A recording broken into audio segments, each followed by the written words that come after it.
રાજ્યમાં બેવડી ઋતુની આગાહી ન્યૂનતમ તાપમાન 15 ડિગ્રીથી ઓછું નોંધાય તેવી શક્યતા હવામાન વિભાગની આગાહી અનુસાર ગુજરાતમાં બેવડી ઋતુનું એટલે કે રાત્રે ઠંડી અને બપોરે ગરમીનો અહેસાસ તેવી આગાહી છે। રાજ્યમાં લઘુત્તમ તાપમાન 15 થી 16 ડિગ્રી રહે તેવી શક્યતા વ્યક્ત કરવામાં આવી, જ્યારે મહત્તમ તાપમાન 30 થી 32 ડિગ્રી સુધી રહેશે। હાલ રાજ્યમાં કોઈ વરસાદી સિસ્ટમ સક્રિય ન હોવાથી માવઠાની કોઈ શક્યતા નથી।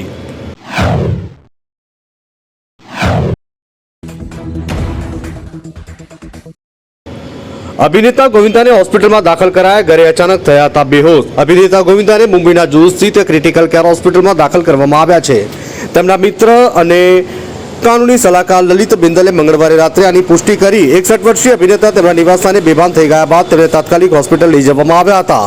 બિંદલે પીટીઆઈને જણાવ્યું કે તેઓ હાલમાં નિરીક્ષણ હેઠળ છે।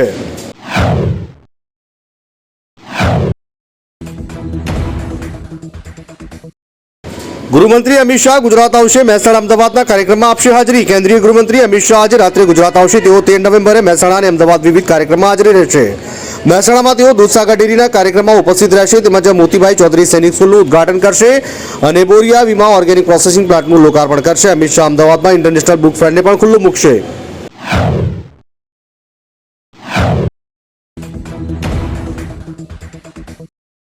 ગાંધીનગરમાં મુખ્યમંત્રીની અધ્યક્ષતામાં કેબિનેટની બેઠક યોજાશે। મહત્વના મુદ્દા પર થશે ચર્ચા। આજે ગાંધીનગર ખાતે મુખ્યમંત્રી ભૂપેન્દ્ર પટેલની અધ્યક્ષતામાં કેબિનેટની મહત્વપૂર્ણ બેઠક યોજવાની છે। અહેવાલ મુજબ આ બેઠકમાં વડાપ્રધાન નરેન્દ્ર મોદીના આગામી ગુજરાત પ્રવાસ તેમજ પ્રવાસ દરમિયાન યોજાનારા કાર્યક્રમો, પ્રસ્તાવિત યોજના અને વિકાસ કાર્યોની ચર્ચા કરવામાં આવશે। માનવામાં આવી રહ્યું છે કે રાજ્યના વહીવટી અને વિકાસ કાર્યક્રમને લગતા અનેક નિર્ણયો આ બેઠકમાં લેવામાં આવી શકે છે।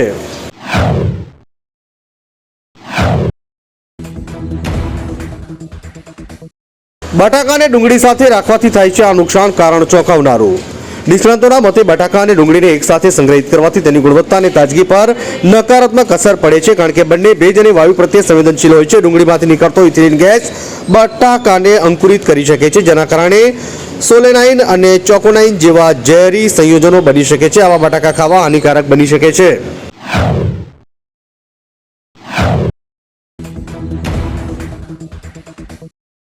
ભારતનું એકમાત્ર શહેર જ્યાં ડુંગળી અને લસણ પર પ્રતિબંધ છે। જમ્મુ કાશ્મીરના કટરા શહેરમાં ડુંગળી લસણના ઉપયોગ પર સખત પ્રતિબંધ છે। તેનો ઉપયોગ કોઈપણ હોટલ કે રેસ્ટોરન્ટમાં થતો નથી કે શાકભાજી બજારોમાં પણ ઉપલબ્ધ નથી। અહેવાલ અનુસાર વહીવટીતંત્રએ ધાર્મિક વાતાવરણની પવિત્ર ધારા માટે આ નિયમ લાગુ કર્યો છે અને સ્થાનિક લોકોએ તેનું કડક પાલન કરે છે।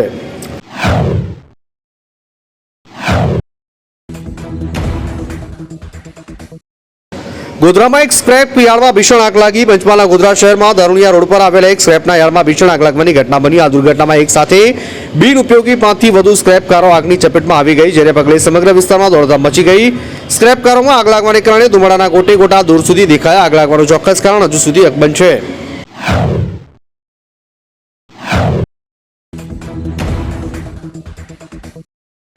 સુરતમાં રોજ વેચાતું હતું 200 કિલો નકલી પનીર, મોટા નેટવર્કનો પર્દાફાશ। સુરતના ખડોદરા સ્થિત જાણીતી સુરભી ડેરીના 2 યુનિટ પર દરોડા પાડીને પોલીસે નકલી પનીરના મોટા નેટવર્કનો પર્દાફાશ કર્યો છે। એસઓજી મહાનગરપાલિકાના ફૂડ વિભાગે સંયુક્ત કાર્યવાહી કરીને કુલ 955 કિલોગ્રામ શંકાસ્પદ પનીરનો જથ્થો જપ્ત કર્યો। ડેરીના સંચાલકે પ્રાથમિક પૂછપરછમાં કબૂલ્યું કે આ પનીર નકલી હતું અને રોજ 200 કિલો નકલી પનીર બજારમાં ઠાલવતા હતા।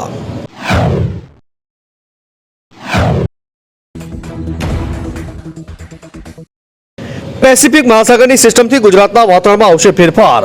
હવામાન વૈજ્ઞાનિક અશોકભાઈ દેસાઈએ જણાવ્યું કે રાજ્યમાં હાલની સ્થિતિમાં રોજ 2 થી 4 ડિગ્રી તાપમાન ઘટી રહ્યું છે। એક અઠવાડિયા સુધી ચાલુ રહેશે।